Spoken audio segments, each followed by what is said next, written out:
بسم اللہ الرحمن الرحیم۔ آج ہم سے سوال ہوتا ہے، کیا صرف مسعود صاحب رہ گئے تھے کہ جنہیں جماعت المسلمین کی حدیث ملی تھی؟ کیا صرف وہی رہ گئے تھے کہ جو اس اجتماعیت کو زندہ کرنے والے تھے؟ یہ بڑے بڑے مدارس، یہ بڑے بڑے مکاتب فکر، یہ بڑی بڑی فقہ کی کتابیں، یہ موٹی موٹی جلدیں، یہ بڑے بڑے امامیں، یہ بڑی بڑی ڈالیاں، یہ بڑے بڑے جبے، یہ ٹخنوں سے اوپر آدھی پنڈی پہ پائچے والے، کیا ان میں سے کسی کو عقل نہیں آئی کہ جماعت المسلمین وہ اجتماعیت ہے جو کہ رسول اللہ صلی اللہ علیہ وسلم کی تھی؟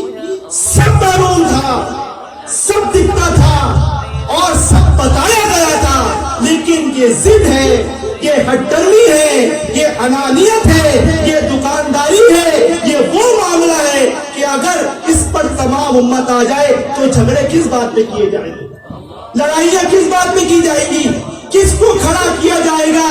حب علی میں کس کو کھڑا کیا جائے گا؟ معاویہ میں کس کو کھڑا کیا جائے گا؟ رسول اللہ صلی اللہ علیہ وسلم کی محبت میں، اور کس کو کھڑا کیا جائے گا؟ صحابہ اکرام کی شان میں۔ یہ سوچی سمجھی پلاننگ ہے، یہ ایک بنائی گئی سازش ہے کہ اگر یہ اہل قبلہ، یہ اہل کلمہ ایک ہو گئے، متفق ہو گئے، تمام چیزیں ختم ہو جائیں گی، اس دنیا پر امن و سلامتی ہوگی، اللہ رب العالمین کے قوانین نافذ ہو جائیں گے۔ عطياني وذنبي اغفر لي يا ربي عطياني وذنبي